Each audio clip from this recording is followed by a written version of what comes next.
It is my honor and privilege to introduce you, sir, on behalf of the Department of Law, Osmania University, sir. And also that you are my teacher. It is a added privilege, sir. Thank you, sir. Sir, Thank you. Dr. Pundla Bhaskar Mohan, sir, was born on 25th November 1957 at Hyderabad, state of Telangana, to late Srimati Pundla Venkata Anusuyamma and late Sri Sudarsana Rao. He was adopted and brought up by late Sudarsana Rao's brother, late Sri PVG Krishnamurthy, and his wife, late Srimati Kanaka Durgamba. Dr. Bhaskar Mohan is a former judicial member and head of the Department of Jaipur branch of National Company Law Tribunal. He is presently practicing as an advocate of High Court for the state of Telangana and also acting as arbitrator and conciliator. He is MCom, FCS, LLM, and PhD in law. He was enrolled as advocate on 26 September 1986. He was attached to the office of Sri V. Rajagopal Reddy, Senior Advocate of High Court, till 20th April 1988. He established independent practice with effect from 29th April 1988. Since then, he has been extensively practicing in the Honorable High Court of Judicature at Hyderabad for the state of Telangana and state of Andhra Pradesh, independently in all branches of law. His important areas of practice are writs and revisions under the Constitution of India, company law and other corporate laws, service law, various civil and criminal matters, arbitration law, commercial taxes, law of contract, banking, and other commercial laws in the High Court. During 1995 to 1998, Bhaskar Mohan sir has served the government of India as an additional central government standing counsel in the erstwhile High Court of Andhra Pradesh. Presently, Sir is standing counsel for BSNL and Indian Bank in the High Court. He also worked as prosecutions counsel in two court-martial proceedings of Indian Army trying charges of murder and falsification of documents. Dr. Bhaskar Mohan has a rare combination of academics and professional acumen. He has been a visiting professor of Postgraduate College of Law, Osmania University, since 1991. In the last 25 years, he rendered yeoman service to the educational field as a very competent law teacher and taught several subjects on corporate laws. Under his teaching, guidance, and supervision, several hundreds of students obtained the degrees of LLB and LLM. Many of his students are holding very prominent positions like judges, law officers, public prosecutors, law executives, etc.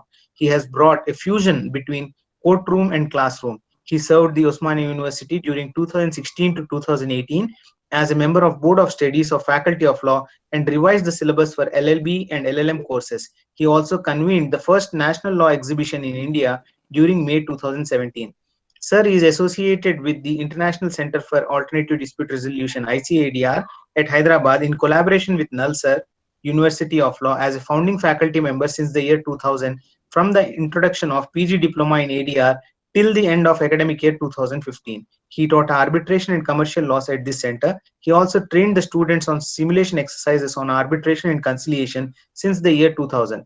So far, he trained over 2,500 candidates consisting of advocates, engineers, chartered accountants, company secretaries, few doctors, and several judges on law and practice of arbitration and conciliation, international commercial arbitration since the year 2000.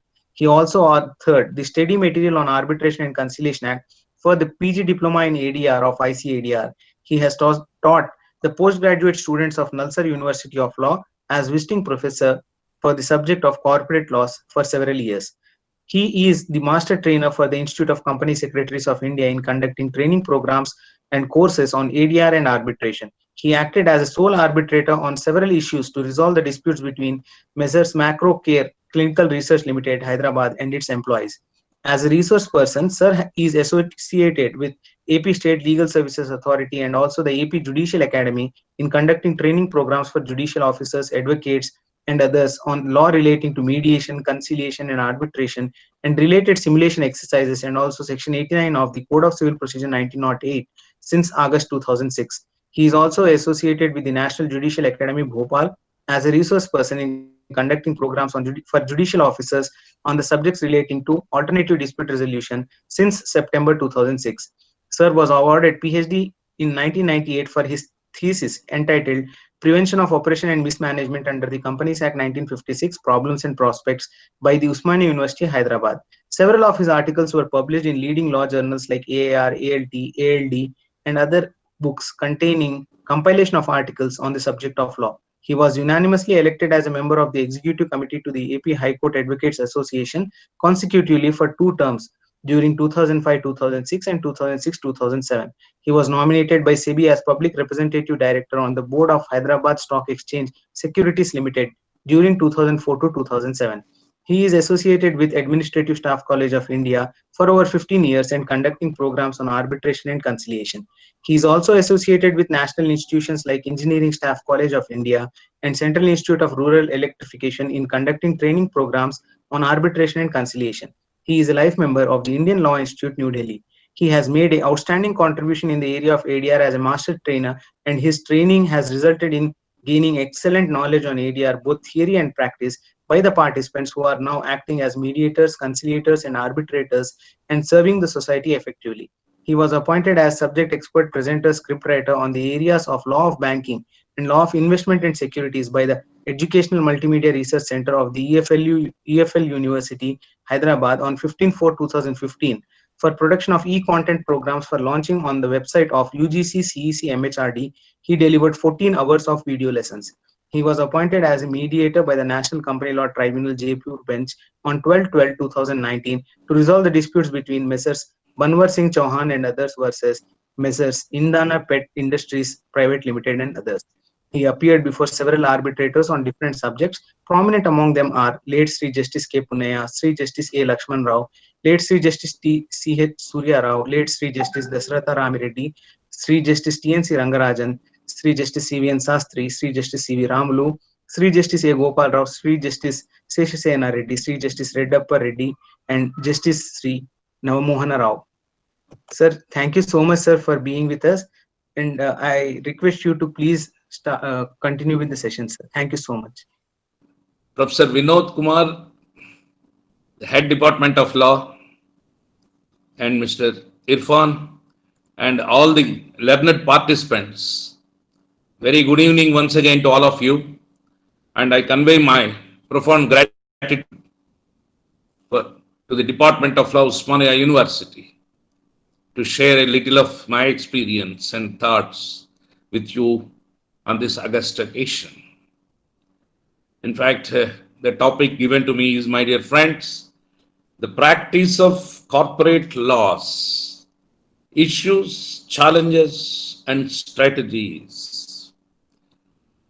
The practitioners of law in the metropolitan cities and other prominent cities, in fact, have got wider opportunities and wider fora are available for practice.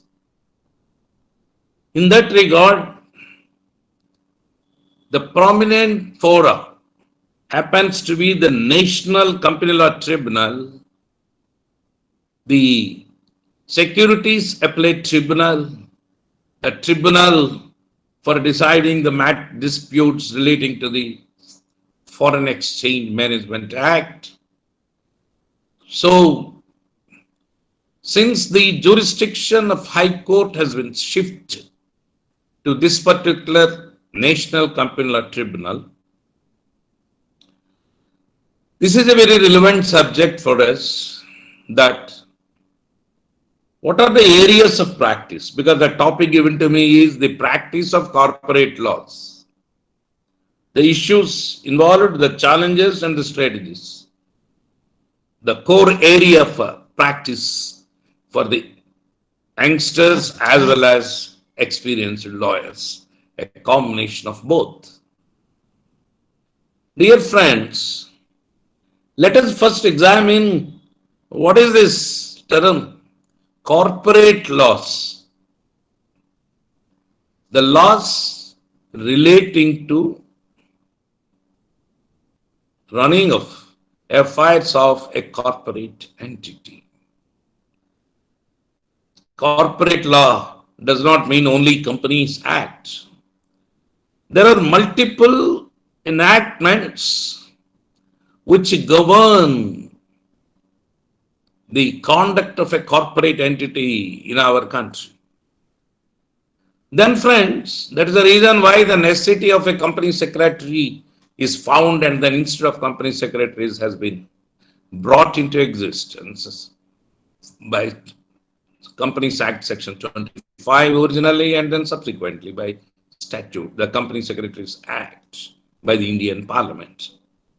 In order to look into these particular various compliances under various legislations, and those legislations which have got a bearing and then regulation over this particular running of companies, they are called corporate laws.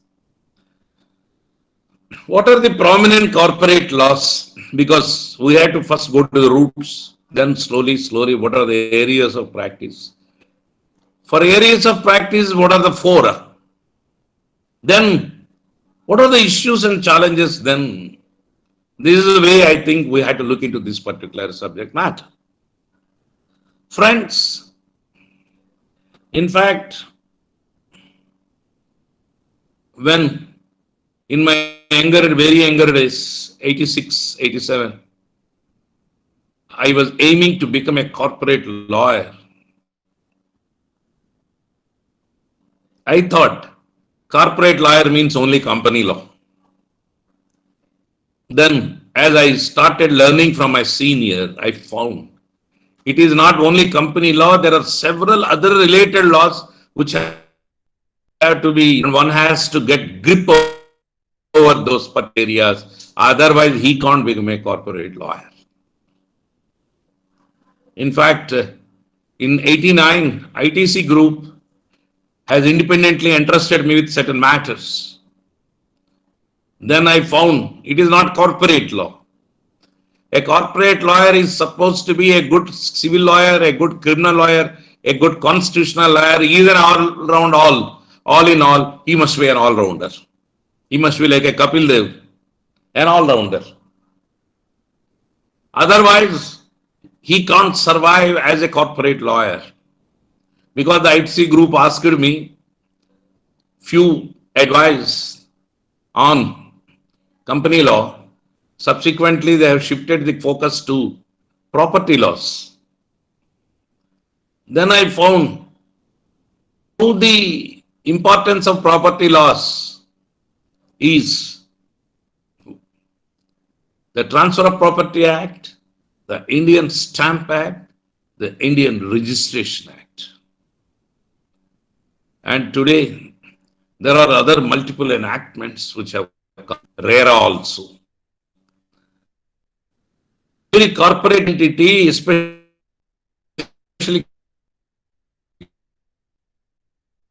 has to take care of.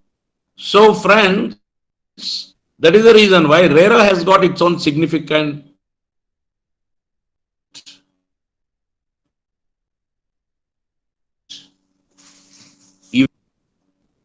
that is what I realized when I was a judge of National Company Law Tribunal at Jaipur. So friends, we have to see what are the various legislations which have got a bearing on the corporate. First, to understand what is a corporate entity first, then what is the company law, then what are the corporate laws, then what are the areas of practice, and issues and challenges, then strategies thereon. This is how we will go on with this particular next 1 hour. You see, friends, you find that corporate entity has got a bearing on the country's economy. Today, without a company, economy cannot progress, cannot survive. For example, in the present day COVID situation, a live example, a sole proprietor, a partnership firm with partners suffer individually for the debts of the business because they are equated with the business, and even partnership, for example, even a registered partnership, unless it is an LLP, limited liability partnership. The share, the partner, the sole proprietors will be personally liable, responsible, and with the existing situation in COVID-19, all the losses will have to be borne by the partners individually.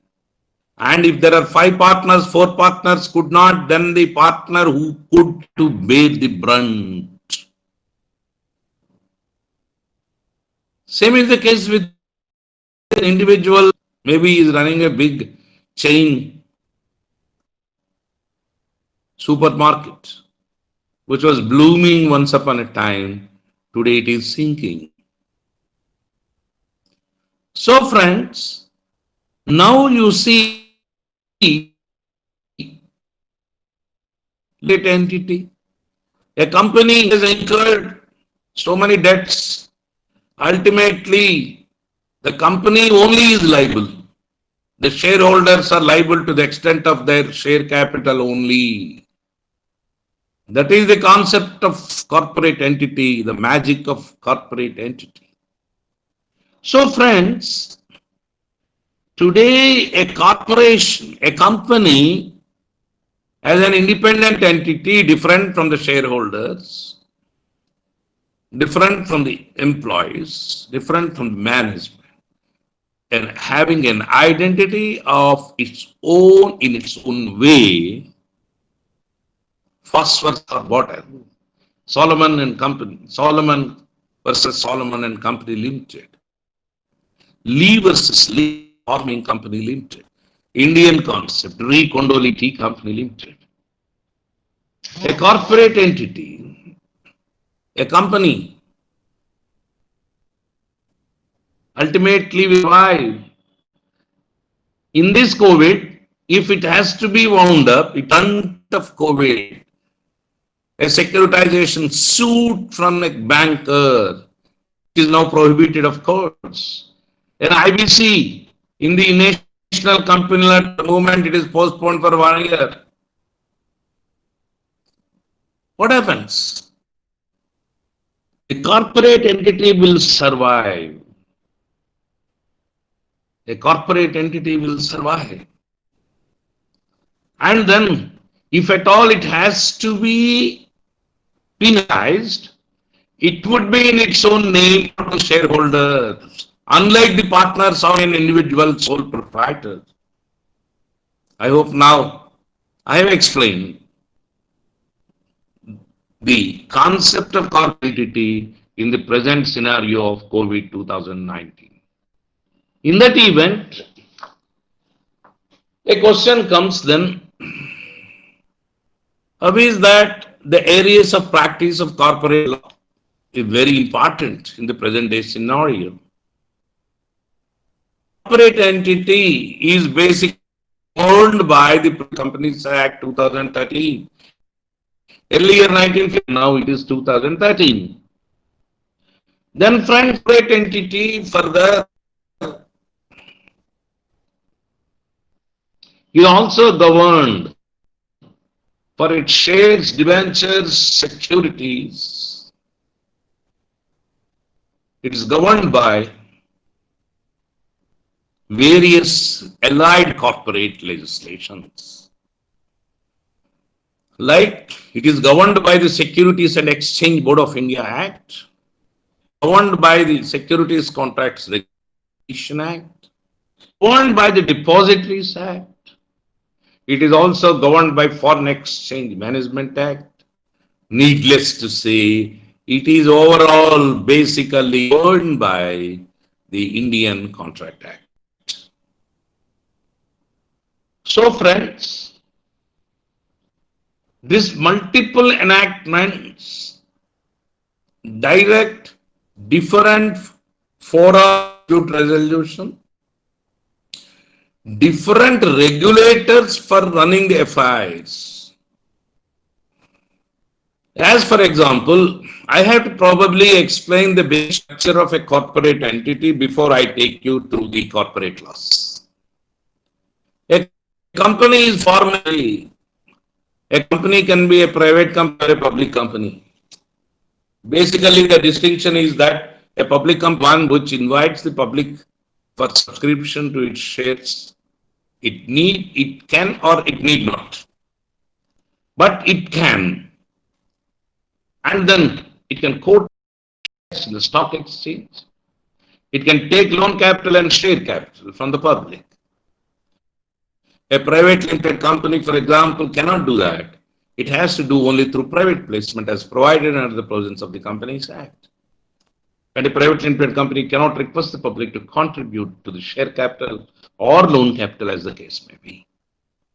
So a company can be started off with a share capital, that is the contributories, the persons forming the company can themselves contribute to the share capital of the company, who are called shareholders.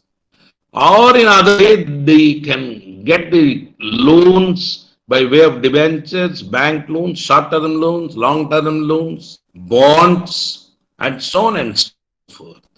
And they can get loan capital, they can formulate a private limited company, public limited company. But they have to, they cannot invite public to contribute to the share capital of private limited company or own capital, but they can go to public for a public limited company. This is the structure. A government company also can be private public.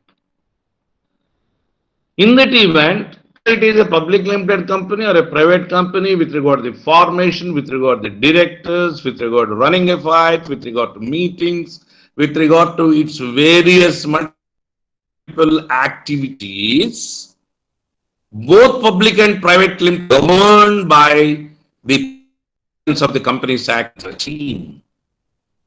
In our India, in 1850, the Companies Act was originally formulated. Prior to that, it was in Britain. Well, it is a long history in Britain. It's a concept that was developed from Britain and brought to India. And then in 1850, it was developed. Subsequently, in 1913, it was repealed and then a new Companies Act was formulated in 1951 scheme. Subsequently, 1956, it was repealed and new Companies Act was brought into force. And later on, after several decades, in 2013, the present Companies Act was brought into force. With more force and then, in fact, a constitution of the National Company Law Tribunal and Company Law Appellate Tribunal, taking away the powers of the High Court and giving the jurisdiction to National Company Law Tribunal. Of course, the jurisdiction of High Court under Article 226 is supreme. It's a constitutional power. It can't be done away. However, a statutory power with regard to regulate, with regard to dispute resolution under the provisions of the Companies Act has been taken away from Company Law Board, from the High Courts, and they're embedded with the National Company Law Tribunal, followed by the National Company Law Appellate Tribunal, ending up before the Supreme Court. This is the three-tier structure formulated for resolution of disputes. So friends, now, if a corporate entity is started off, it is basically a private limited company. It is governed by the provisions of the Companies Act and then governed under the provisions of the Contract Act. If it is the case of a public limited company, the company is going for public issue of shares, taking money, loan capital as well as share capital from the public, then friends, not only the Companies Act, the provisions of the Securities Competition Act, the provisions of the Securities and Exchange Board of India Act, the Depositories Act, and then various other allied legislations will come into picture. Of course, the Foreign Exchange Management Act invariably applies to both private limited as well as public limited companies. So, whether it is a private limited company or public limited company, for various issues, in fact, the matter would be taken up to the National Company Law Tribunal for resolution of disputes. So here, there are two aspects we have to see: the regulator for conduct of the companies, the dispute resolution forum for settling the disputes rising thereon. A civil dispute arises between A and B that would be decided by a civil court, followed by appellate hierarchy in the High Court and ending up before the Supreme Court. In the same way, here is a case where a particular company is formulated under the Companies Act, whether it is a private limited company or a public limited company. The regulator happens to be the Ministry of Corporate Affairs called MCA. The MCA regulates the conduct of both private limited and public limited companies through the hierarchy, ultimately percolated down to one officer at state called the Registrar of Companies. And this officer will ultimately acting as a representative of the central government. And then ultimately the data flow from the top, that is the Ministry of Corporate Affairs at the secretary level. Of course, minister level also. So the regulator of companies is the MCA, Ministry of Corporate Affairs. The dispute resolution fora in the companies, whether private limited or public limited. What are the disputes? I will explain, of course. The dispute resolution forum happens to be the National Company Law Tribunal called NCLT, followed by the Appellate Tribunal, NCLAT, National Company Law Appellate Tribunal, and it will end up directly not in the High Court but the Supreme Court. Extraordinary circumstances only, Article 226 can be invoked in the Honorable High Courts against certain orders of NCLT. Otherwise, it is a channel, appellate channel to NCLAT and then finally ending up in the Supreme Court. I hope now we understand what is the regulator for companies, what is the regulator for, dispute resolution body, that is the NCLT for company matters.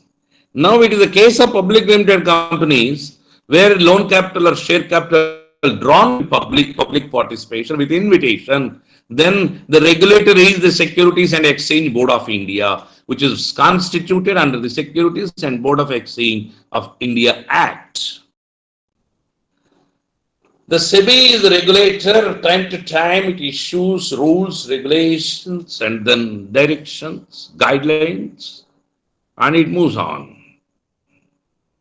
Whereas the resolution of disputes with regard to this particular securities, because it is invitation to public, only public limited companies, that is vested with the Securities Appellate Tribunal, Bombay.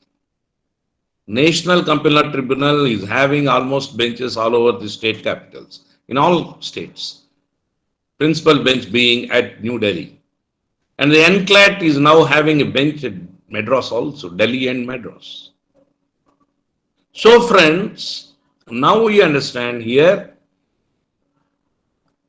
Companies Act alike applies to private limited and public limited companies, and then Ministry of Corporate Affairs alike deals with both.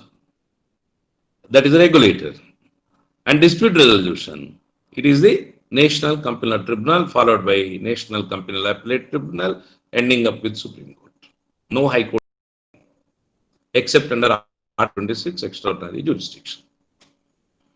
In the case of public limited companies, apart from Companies Act, the regulator for economic affairs activities pertaining to loan capital and share capital, it is the Securities and Exchange Board of India which comes into picture, that is as a regulator.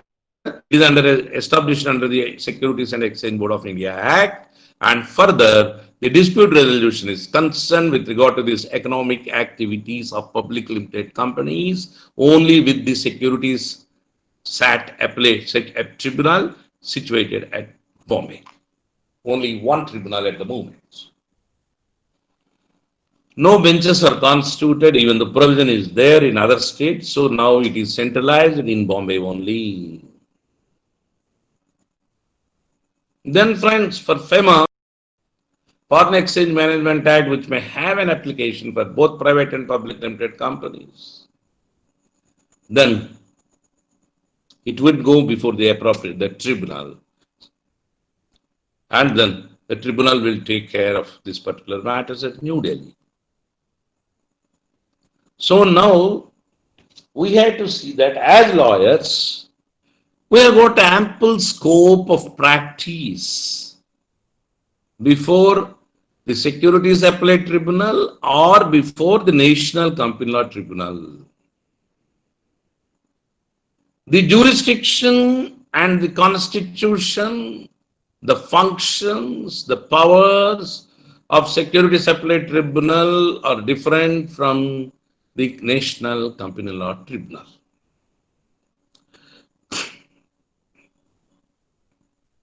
The first, let us take up. Basically, under corporate laws, there are two tribunals we have to basically understand. One is the National Company Law Tribunal, and the other one is the Securities Appellate Tribunal, SAT. This is NCLT, that is SAT. I will first take you to the provisions pertaining to the National Company Law Tribunal, and then later on I will take you to the Securities Appellate Tribunal. Friends, basically corporate disputes in companies are multifold. The disputes could be from the company with the register of companies, the central government, or the disputes could be from the proceedings issued by the regulator, Ministry of Corporate Affairs against a company, or the disputes could be among the shareholders, or the disputes could be between the company and the debenture holders, the creditors of the company. All in all these disputes will have to be decided by the National Company Law Tribunal only. Originally, in 1956, the Companies Act was formulated. It was brought into force. There was a company law administration, a board of company law administration which was constituted, which was converted into CLB, company law board subsequently, and several dispute resolution was provided with the high courts in those days, earlier days. Subsequently, all this was shifted to the company law board, and appellate hierarchy had been provided to the court of high courts, and an appellate hierarchy within the high court to a division bench, finally ending up with Supreme Court. That system has been dispensed with now. In the event the register of companies or the MCA through register takes any action against a corporate entity, it has to be challenged and redress has to be secured, not from High Court under Article 226, but only under the provisions of the Companies Act before the National Company Law Tribunal. Actually, friends, this particular National Company Law Tribunal was formed by the central government under Section 410 of the Companies Act 2013. It started on 1st June 2016. The lawyers practicing in the High Court on company law matters,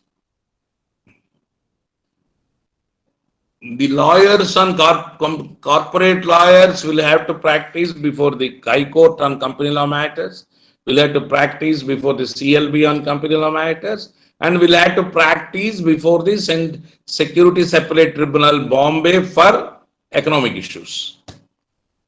That is where the practice of corporate laws would be complete. Practice of corporate laws before High Court, before Company Law Board, before Securities Appellate Tribunal. Now the High Court has shifted all its burden to the National Company Law Tribunal. So the corporate, unless invoked the extraordinary jurisdiction under Article 226 of the Constitution, India or 32 before the Supreme Court, will have to now, the corporate lawyers will have to appear before NCLT as well as the Securities Appellate Tribunal. On company law matters and the insolvency matters for the National Company Law Tribunal. On various issues pertaining to the economic issues, loan capital and share capital, under other corporate laws, like I told you, like SEBI, SECRA, depositories, they had to appear before the Securities Appellate Tribunal. These are the areas of practice and the four available on corporate laws. Even a private limited company would be subject to dispute resolution before the NCLT. It will not go before the SAT, Securities Appellate Tribunal, but sometimes go to the High Court under Constitution of India. But mostly, regularly, in practice, it will go before only NCLT. The public limited companies will have to go before NCLT for various disputes, and then it will have to go before the Securities Tribunal also. And it will appear before the High Court if necessary, invoking the constitutional power under Article 226.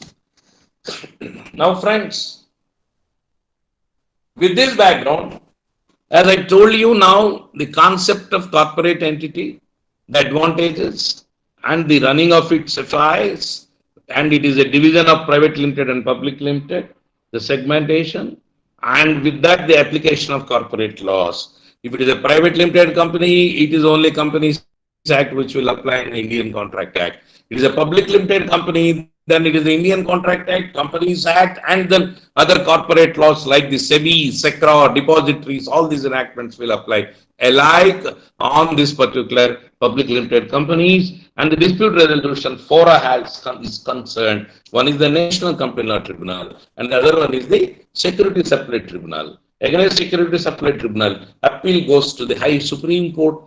Against the National Company Law Tribunal, appeal goes to National Company Law Appellate Tribunal, NCLAT, and against it, the appeal lies before the Supreme Court. So now, this is the areas of practice. This is the fora of practice, I can say. For corporate laws, a person wants to become a corporate lawyer, he must be thorough with civil law, must be thorough with criminal law also, because court of economic offences will come into picture. And he should be thorough with Companies Act, the allied company legislations like SEBI, SECRA, depositories, and FEMA also. Then have his place of practice before the NCLT, any court, and the Securities Appellate Tribunal. These are all the fora where a corporate lawyer would ultimately run his practice. Then, friends, what areas of practice? What are the issues? What are the challenges and strategies? For example, I will take the first issue. What is the challenge, the strategy? That is a topic I had to speak on today. Suppose it's the case of number one,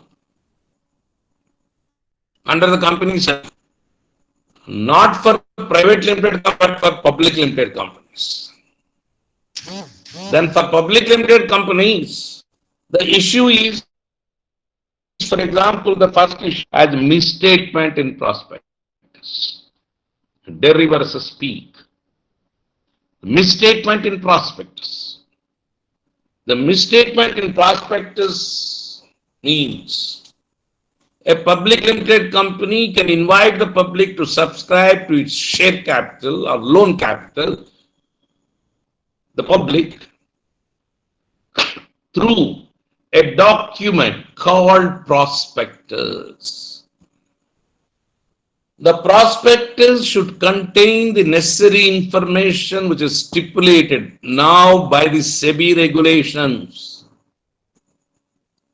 The entire information has to be embedded there. And then in that there could be a misstatement. What is that misstatement? I state that this particular project may yield probably, definitely 10 crores profits. Now there should be cogent proof for that, a correlation for that. But business vicissitudes, whatever today COVID, we never expected that COVID would be so severe and all of us would be indoors and like this, instead of meeting in a place like PG college or day college, evening college, or university college, lawns, having a lecture program on the lawns, enjoying a cup of tea, exchanging pleasantries, and having a face-to-face, in fact, discussion. Lost that.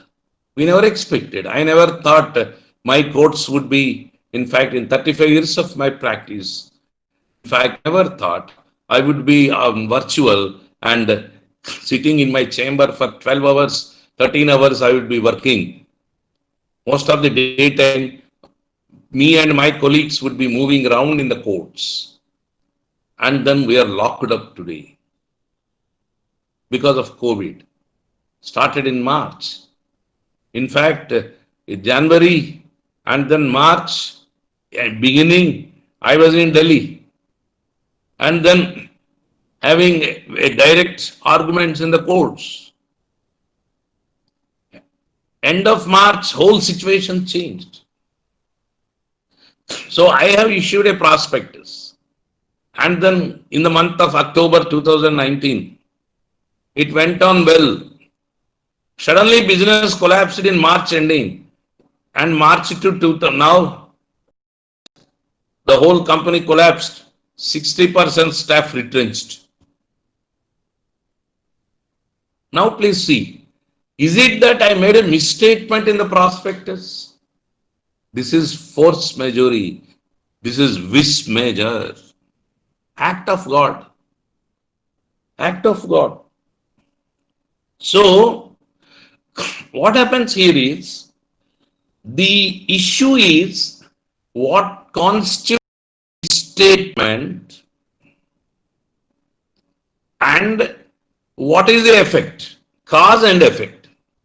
If there is a willful misstatement which has caused severe loss and damage to the investor is given a redressal through civil and criminal remedy, and criminal remedy being the person, the director who has made this statement would be taken to prison, sentenced to undergoing imprisonment.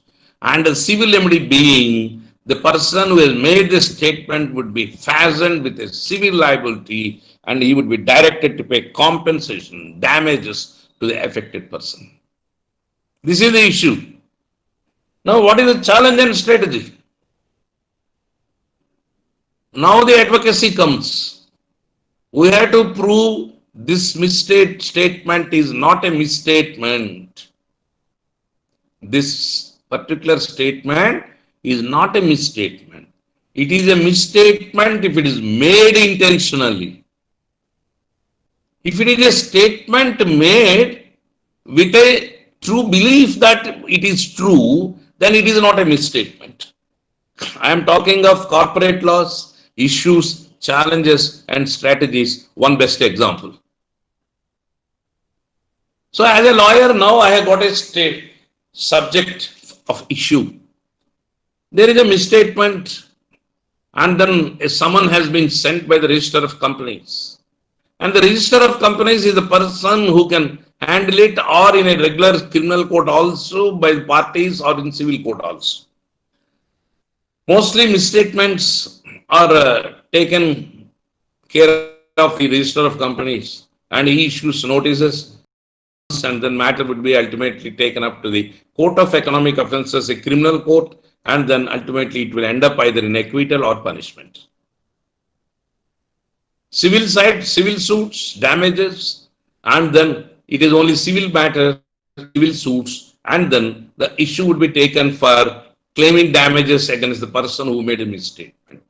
A director can be held up for making a misstatement, an expert, and not a legal advisor, but of course an expert, and then any scientific assistant, thereon, whoever is indulged, promoters who are involved in making the statement and issuing the prospectus. In that event, the issue is misstatement. The challenge is to disprove misstatement. The challenge is to disprove misstatement. And the strategy is to reach that goal. That is what has been designed by head of the department, Mr. Professor Vinod Kumar. I hope Vinod is there listening to. So, how do we now handle this? Derry versus peak. If I believe honestly the statement I have made is true, and with that intention to reach the goal, I made a statement, but things went on a different category, a different footing, and then I could not reach my goal, then it is not a misstatement. There is no mens rea. There is no mens rea. So, then there is no misstatement. So, the challenge is to disprove misstatement. Strategy is to reach that goal. Friends, this is a very good area of practice. Court of Economic Offences is one of the best areas of practice, where multiple issues will come before the Court of Economic Offences, not only under the Companies Act, under the Act, and then various other economic legislations, and then FEMA violation, income tax violation, and for all that, the issues are the charges made, and the challenges happen to be to disprove the charge and ultimately make a strategy to reach that goal. So in the corporate laws, this is corporate laws, apart from corporate offences, the various non-compliances leading to the Court of Economic Offences also, in fact, is very important. So here, this particular prospectus misstatement is concerned. Section 34 deals with criminal liability, 35 deals with civil liability. And civil liability in the civil court, criminal liability, in fact, the Court of Economic, criminal liability is before the Court of Economic Offences. And then the particular challenge is that we have to prosecute the matter and prove that, disprove that this particular allegation is false. That is where the legal acumen will come into picture. Advocacy comes into picture. Now, there is one more area. There are few areas like this I would like to, in fact, I have identified and then I want to bring them to your notice. Where you find in the practice of corporate laws, these are all the issues you have to concentrate, learn the subject, the law, the principle, and the case law against or for. Ultimately, the prosecutor tries to prove, defense lawyer tries to disprove. Ultimately, it is all with the missing of 3 letters, prove or disprove. Disproved, you are out. The accused is out. Proved, he is in jail. So that is how the things move on. Or else the civil liability also. You will be fastened with a civil liability, you will have to sell off his assets. And he will become a pauper. So this is one area. That is misstatement of prospectus, sections 34 and 35 of the Companies Act. This is basically pertaining to the public limited companies. Second point, reduction of share capital, section 66 before the National Company Law Tribunal. When there is a capital loss or excess or money has to be distributed back, and then or the liabilities and assets don't tally, the companies can go for reduction of share capital, whether it is a public limited company or a private limited company. Prospectus, what we discussed earlier, related to only public limited companies. What I am discussing now is related to both public and private limited companies.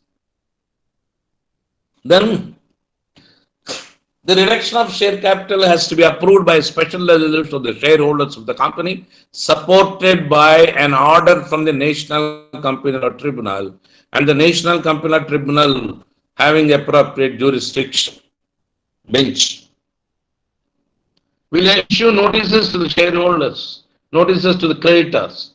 It is a resolution passed by shareholders. Then, if there are any different shareholders who are not considered, then they would be considered. Then the creditors. Then there will be meetings of shareholders and creditors, as the case may be. The commission of the NCLT, and then reports will come. Then the court, after satisfied, taking the ingredients of section, as I already told you, 66, in fact, comes to a conclusion and then ultimately allows the reduction of share capital. So this is another important area of Companies Act pertaining to both public and private limited companies, where reduction of share capital could be handled by our advocates. Next, the third important subject matter, section 71. This is pertaining to debentures. In fact, debentures means they are long-term loans. A public limited or a private limited company can get money through share capital or loan capital. Loan capital could be in the form of fixed deposits, public limited company directly from public, private limited company, private placement. Then a public limited company go for public issue of shares and debentures. Debentures are long-term loans which could be, in fact, redeemed with a particular interest or converted into shares subsequently. But it carries a monthly, in fact, annual rate of interest, and which has to be paid off, and failing which, then the company is liable to face prosecution, and complaints can be made before the National Company Law Tribunal. Section 71 of the Companies Act deals with this subject matter. So, my dear friends, this is another very important area of practice for lawyers, because issues, challenges, and strategies. The issue is non-refund of debenture amount and interest. Interest has to be paid as per the period agreed. The debenture amount has to be refunded or converted into shares on mature. Normally, it would be between 7 to 10 years period. In that event, under section 71, if the company makes a default, suppose the company says, then it is COVID period, and then I can't pay your interest, I can't refund your debenture amount also. But the restriction is up to only 1 crore. Suppose the amount is 10 crores. So the moratorium put for 1 year is as per the amendment made out, and anything not covered under the amendment will have to be handled before the National Company Law Tribunal. So this is a challenge, this is an issue which could be challenged, and strategically it could be handled. Strategy means how to handle it in a logical way, ultimately to get relief to the client. So here is a case where a debenture, in fact, is defaulted to not being paid back with interest or otherwise. It could be challenged before the National Company Law Tribunal. Then, friends, another important area, fixed deposits under Section 73 of the Companies Act. If my learned friends note down these sections, then you can read them again, and you can assimilate and make out, prepare yourself for a good practice before the National Company Law Tribunal.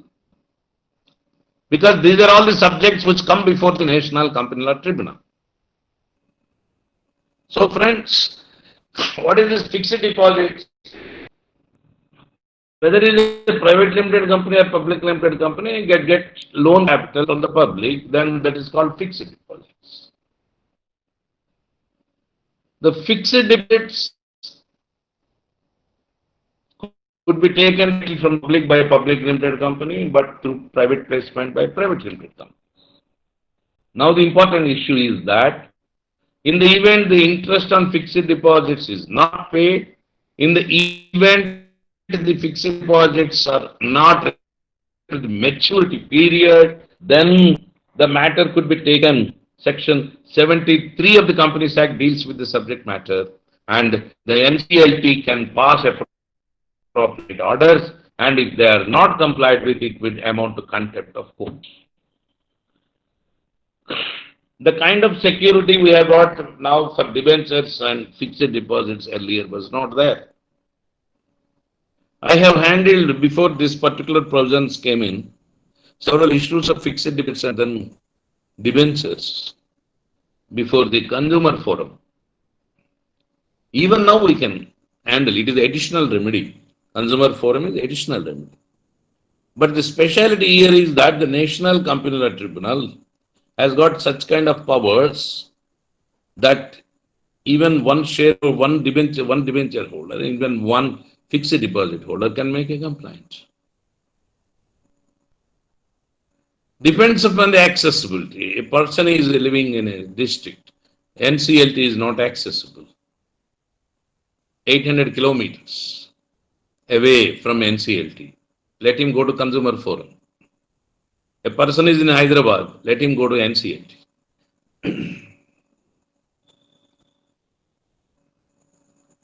Because the chain is more in Consumer Forum. District Forum, State Commission, National Commission, Supreme Court. Here NCLT, NCLAT and Supreme Court. Then friends, another important area. I am giving you the issues. And as lawyers, we have to take it as a challenge to prove or disprove as the case may be. Obviously, the one person is on the offensive, will try to prove, another person on the defense will try to disprove. Both will become challenges. Both will adopt strategies. Ultimately, they will try to reach the goal. Next important aspect, fifth area, fifth issue, the AGM, Annual General Meeting, sections 97 and 98. Every company, whether it is a public limited or a private limited company, must in fact call for annual general meeting necessarily and apprise the shareholders about the progress made by the company, failing which penal provisions will follow. But suppose, in fact, the directors are not calling, the shareholders can go ahead. And the shareholders also can approach the National Company Law Tribunal. And the NCLT can then call, even with the help of an advocate commissioner, and then call for the conduct of annual general meeting and then even one shareholder present would be permitted to form the quorum thereon. So this is another important area, that is issue is not holding annual general body meeting. Next, filing of annual returns. Every company, whether private or public, must file with the register of companies certain documents called annual returns, and then those particular returns, in fact, are not filed on time, the register of companies can initiate action, and the action could be challenged before the National Tribunal. The next area, friends, is Section 224, where a company's activities are not running in proper fashion. Then under 224, inspection can be ordered by the central government, and the inspectors can give reports, and filed ultimately the government of India itself can file an application before the National Company Tribunal seeking winding up the company which has erred as per the inspector's report. It is now the National Tribunal which has to examine as to the fact whether it is right or wrong, and then whether it has to, in fact, decide as to the further course of action and whether the company should be wound up or not. So, friends, Section 224 is another important area of practice and issue. In fact, it is a challenge. A winding up petition could be filed, and companies winding up has to be stalled by the defense advocate. So that is a challenge, and you have to make out strategy to reach the goal. Then, friends, sections 232, 232 deal with the merger amalgamation. That means two companies coming together forming one company is merger or amalgamation. Amalgamation. One company becoming another part of another company is merger. One company becoming two is demerger.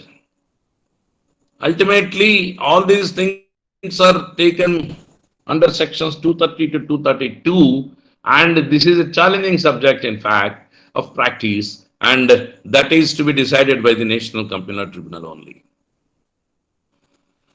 So, this is another important area of practice for us. Then, friends, most important provision again under the Companies Act, sections 241 to 246, prevention of oppression and mismanagement under the provision of Companies Act. What is this? Prevention of oppression and mismanagement means a person, there are a group of shareholders in a company, and 50 shareholders hold 70% shareholding.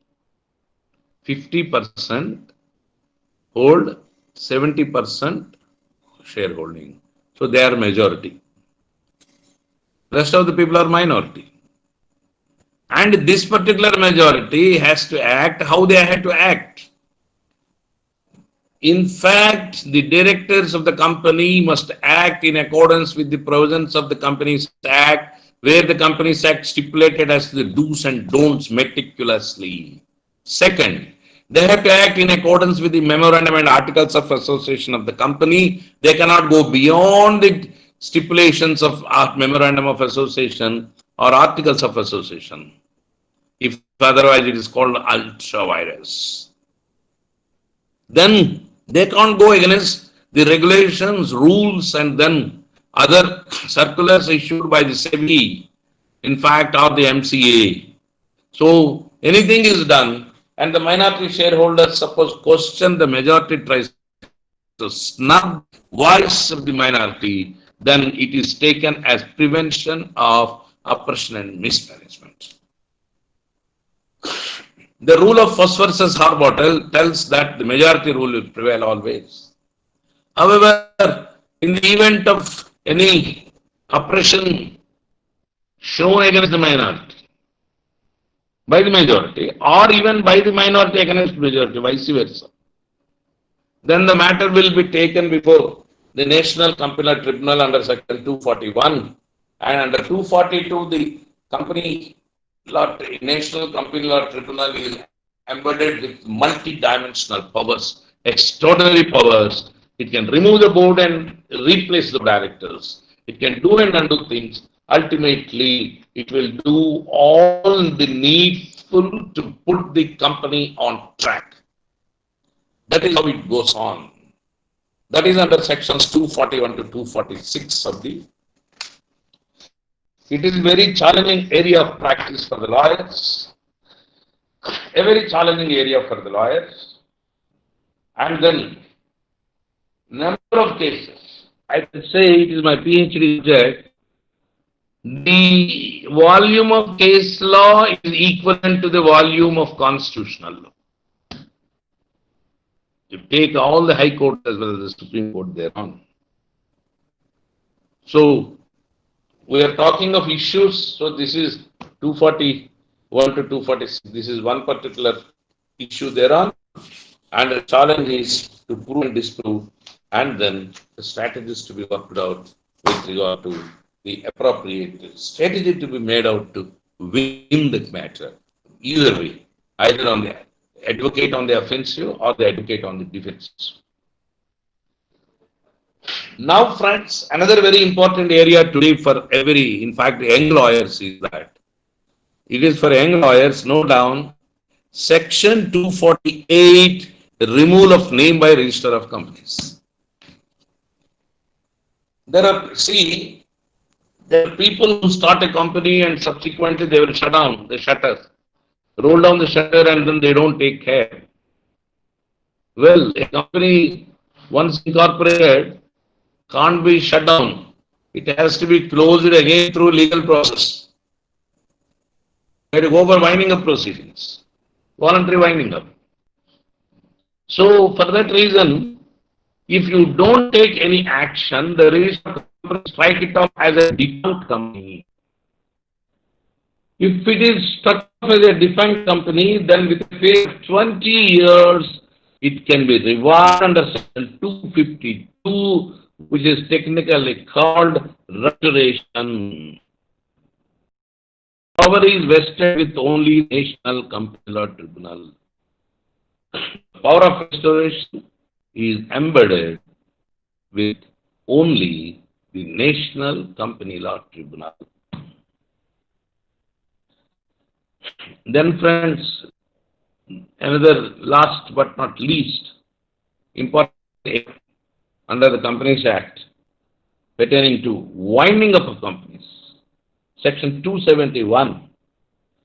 Other than application of creditors winding up, the National Company Law Tribunal is empowered to wind up a company, number one, by if the company passes a special resolution by the shareholders, or the company is working against Indian sovereignty, then the action is to be taken, or there is fraud, or annual returns are not filed in default, they are in default, or on just and equitable grounds, the company could be wound up. So for all these areas, it is a challenging mission to ultimately protect the company or go against the company and then ultimately push through the objective of closing it down. And then the friends, National Company Law Tribunal has been embedded with multi-dimensional powers, and then in fact it has to give proper hearing under Section 420. Under 421, the National Company Law Appellate Tribunal, appellate body is constituted, and then ultimately the procedure is under 424, and then appeal to Supreme Court under 423. Against the orders of National Company Law Tribunal, appeals to enclate under 421 and Supreme Court 423, and civil court cannot interfere. Section 425 is for contempt of courts, and then under 429 The NCLT can take the assistance of Chief Metropolitan Magistrate also. With all this background, we have now concluded our discussion. There are few issues I will continue. Shortly, I will close. The issues I have discussed are the issues of practice for lawyers. And it is a challenge, each issue, either on the offensive or defensive, to prove or disprove. Then a strategy has to be worked out. So, thoroughly read these provisions, then make out the case law, then accordingly you will have to go ahead with the appropriate practice thereon. Then, friends,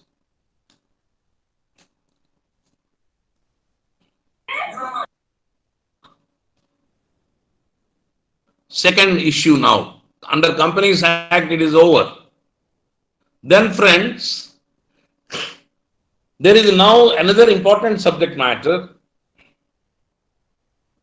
If the company is in default of payment of money to the creditors winding up now is not possible under the Companies Act, but it is before the National Company Law Tribunal invoking the insolvency, that is IBC, Insolvency and Bankruptcy Code 2016. Insolvency and Bankruptcy Code is the combination of the Insolvency Act, the Second Companies Special Provisions Act, and then the Companies Act. Because the voluntary winding up provisions of Companies Act are embedded in the particular code, that is IBC. So, friends, the objective of IBC is to enable the company to work up, revive, survive. Second Companies Special Provisions Act is repealed. The NCLT has to examine it. So, for corporates under IBC, section 6, in fact, 1 to 32 apply, 1 to 32. It deals with corporate insolvency resolution process and in fact, how a resolution professional is appointed is the question here. And then under this particular provisions, the corporate insolvency process is to revive the company, failing which liquidation process takes place under sections 33 to 54.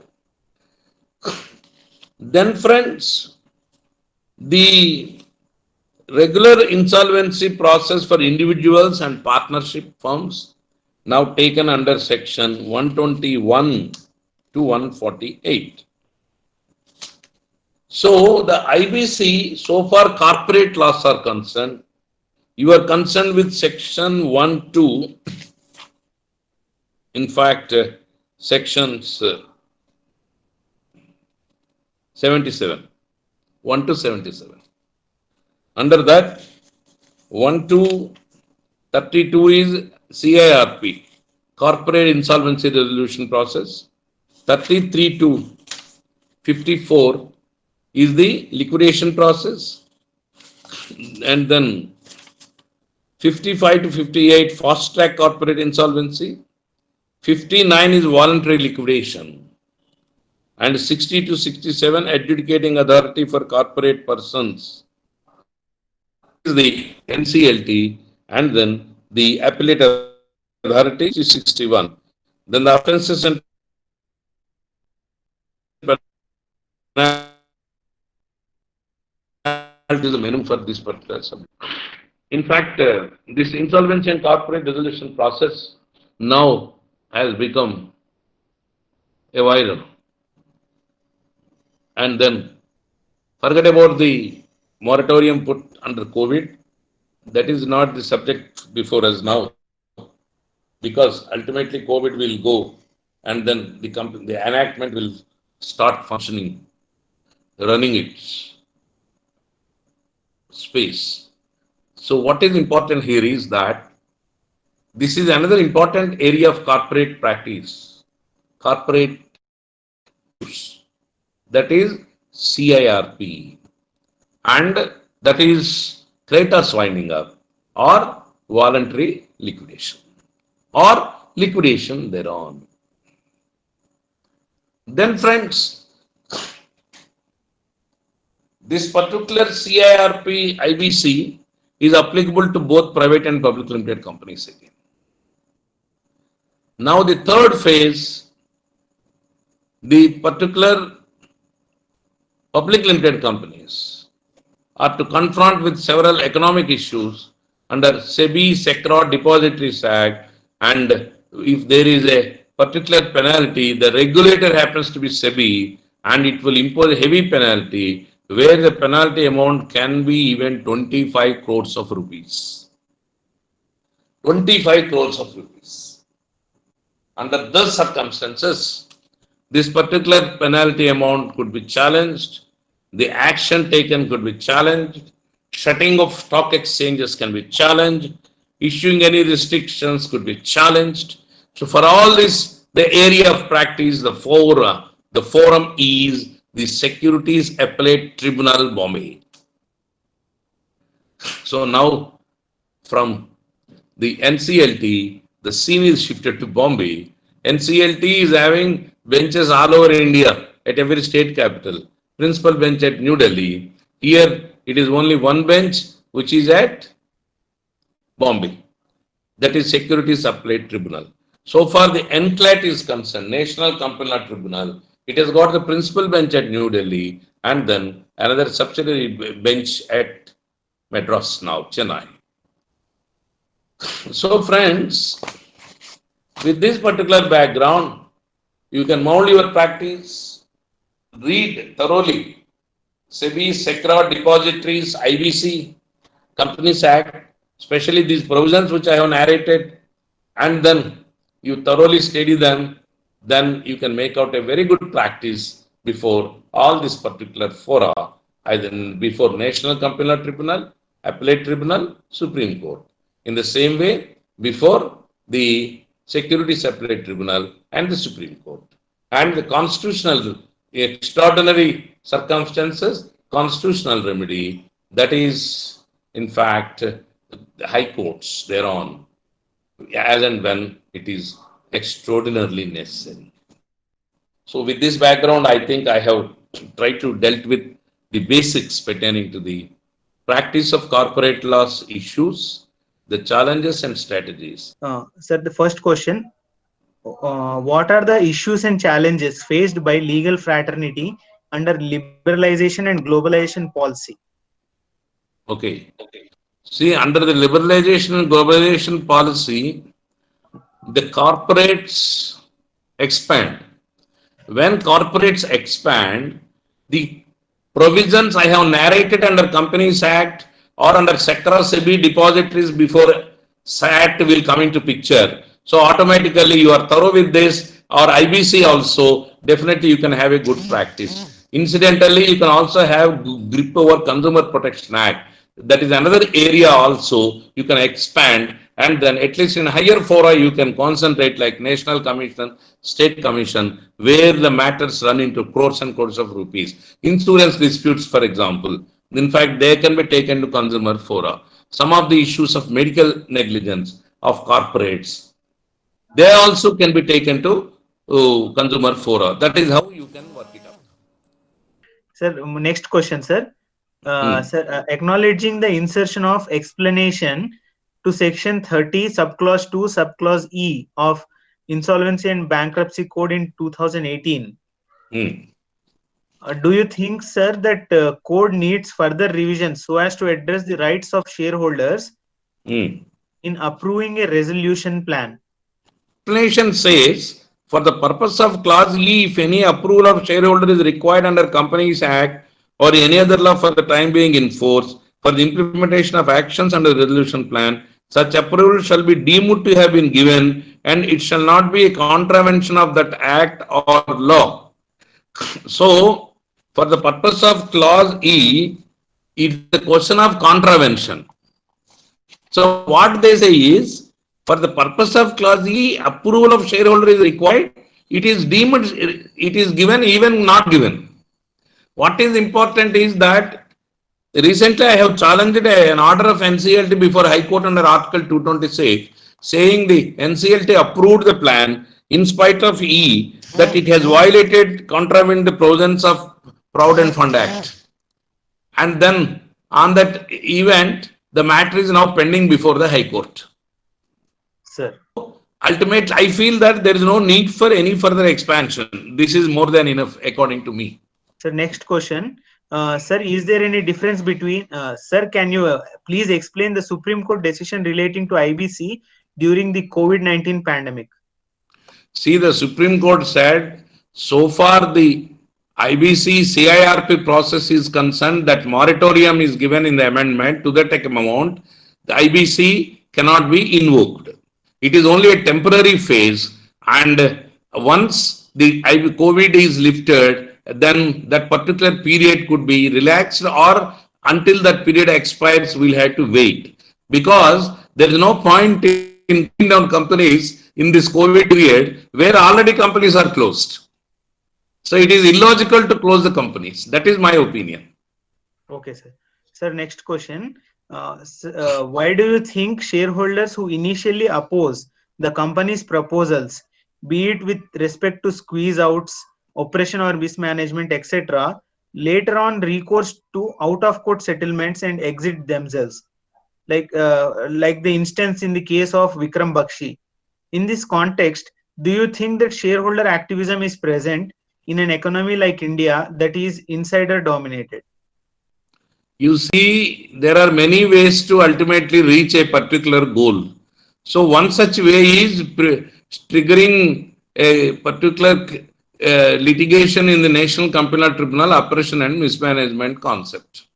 Ultimately, if it is settled, Company Law Tribunal also is happy because it need not wind up. Otherwise, the danger is NCLT can order just and equitable grounds winding up of the company. So if such a situation arises, parties mostly come for a compromise.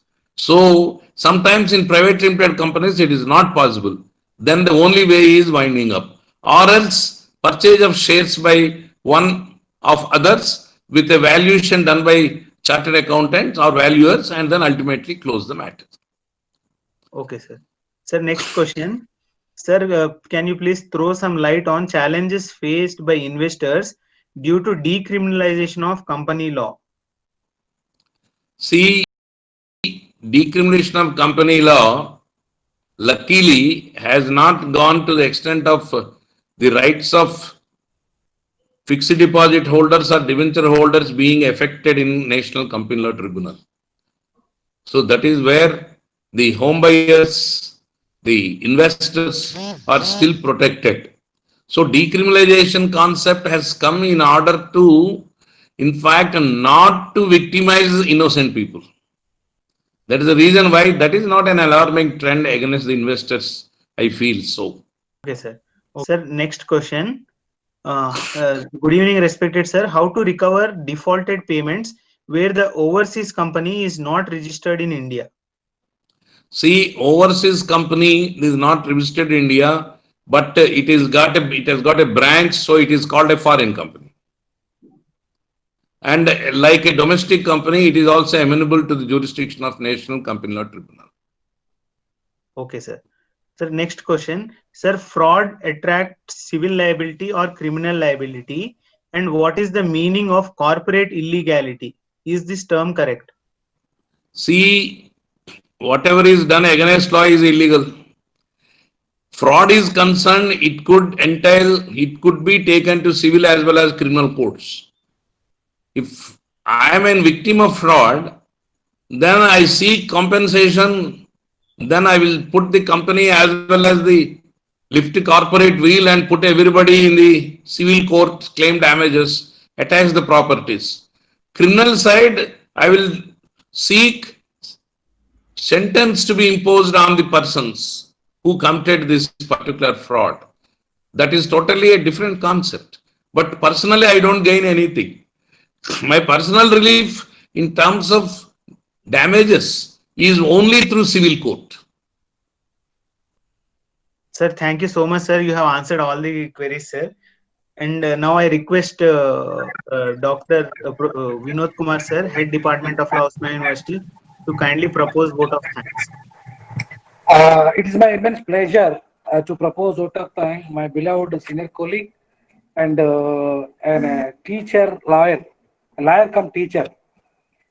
He is an excellent teacher and excellent lawyer also, according to me, because during my principalship in PG College of Law, I observed from all the students, the best teacher in PG College of Law is Dr. Bhaskara Mohan.